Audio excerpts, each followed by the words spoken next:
जी नाज़रीन, इस वक्त मैं टेक्सास में खड़ा हूँ और टेक्सास हमें पता है कि इसकी जोग्राफिकल ज़मीन पे जो लोकेशन है वो बड़ी इम्पॉर्टेंट है। और इस जोग्राफिकल इम्पॉर्टेंस की वजह से यहाँ पे बड़े फ्रिक्वेंट टॉर्नेडो आते हैं, बड़े बड़े तूफान आते हैं। तो ये क्योंकि जो एयर है, कोल्ड एयर है, वो ज़मीन से उठ के ऊपर हवा की तरफ जाती है एक पर्टिकुलर सर्कल बनाते हुए, जिसको हम टॉर्नेडो के नाम से याद करते हैं। तो ये बड़ा डेंजरस है।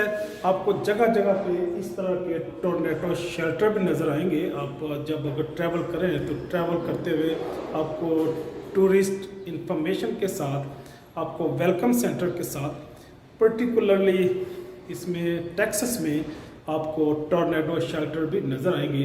तो आज इसी तरह के एक शेल्टर में मैं खड़ा हूँ, जिसकी मैं आपको सियाहत कराना चाह रहा हूँ। मैं आपको इसका विज़िट कराना चाह रहा हूँ।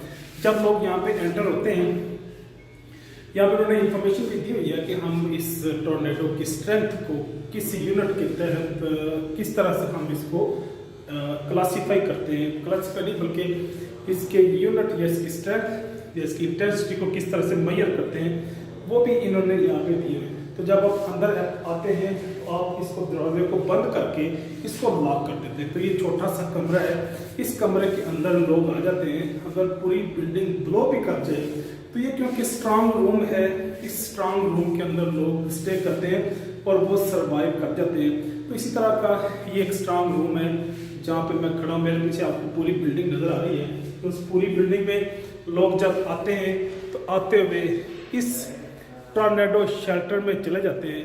टॉर्नेडो शेल्टर में जब एंटर हो जाते हैं तो फिर इस दरवाजे को बंद कर देते हैं। इन दोनों दरवाज़ों को, इस दरवाजे को भी और इस तरह भी एक दरवाज़ा है, इसको भी लॉक कर देते हैं और ये टॉर्नेडो शेल्टर है। अब मैं जो बात करना चाह रहा हूँ उस टॉर्नेडो की इंटेंसिटी को, इसकी फोर्स को, इसके डैमेज को मेजर करने के लिए भी एक पैरामीटर है, कुछ यूनिट हैं जिससे हम इसकी स्ट्रेंथ को मेजर करते हैं। वो F1 से लेके F5 तक है। F1 कम डैमेज करता है और F5 वो ज़्यादा स्ट्रॉन्ग है, वो हाई लेवल की डिस्ट्रक्शन करता है। तो हम इसको F किस तरह कहते हैं, जिस तरह K stand for the kilogram kg, और इस तरह हम जो लेंथ की जो मेजरमेंट है उसको मीटर या इंचिस में हम या फीट में हम उसको मेजर करते हैं। लेकिन इस टॉर्नेडो की स्ट्रेंथ को, इसके जो यूनिट है वो F है। F स्टैंड फॉर, यहाँ पे मैंने दिया हुआ है थियोडोर फजीटा। थियोडोर फजीटा वो साइंटिस्ट था जिसने इनिशियली इसके डैमेज को डिस्कवर किया कि अगर F1 के लेवल का हो तो वो कितना डैमेज करेगा, अगर F2 की इंटेंसिटी का हो तो वो किस कदर डैमेज करेगा। तो इस तरह से F1 से लेके F5 तक इन्होंने इसकी इंटेंसिटी के एतबार से इस टॉर्नेडो को क्लासीफाई किया है। और इसी इंटेंसिटी के एतबार से जो गवर्नमेंट के जो डिफरेंट डिपार्टमेंट हैं जो डैमेज कंट्रोल करते हैं, जो वेदर वाले हैं, वेदर डिपार्टमेंट है, वो इसको रेगुलेट करते हैं, फिर उसके अकॉर्डिंगली प्रिकॉशनरी मेजर्स अख्तियार करते हैं।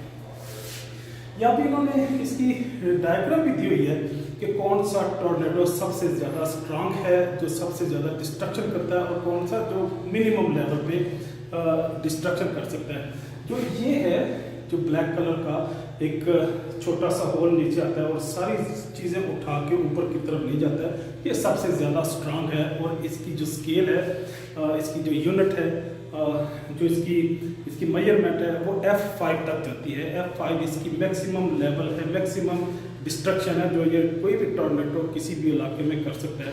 तो इसके अलावा अगर इसको देखें सबसे टॉप पे, तो ये कम इंटेंसिटी का है, ये मुमकिन है कम डिस्ट्रक्शन करे किसी भी इलाके में जब वो बर्पा होगा। तो यहाँ पे भी न्यू मैक्सिको कह रहा हूँ, टेक्सिको में भी क्योंकि टॉर्नेडो आते हैं तो उसकी एजुकेशन के लिए कई सारी जगहों पे जो गवर्नमेंट ऑफ टेक्सास है, टेक्सास की स्टेट जो गवर्नमेंट है, उन्होंने इस तरह के सेंटर बनाए हुए हैं ताकि लोगों की हिफाजत को अश्योर कर सके। जाना चाहूँगा। अल्लाह हाफिज़।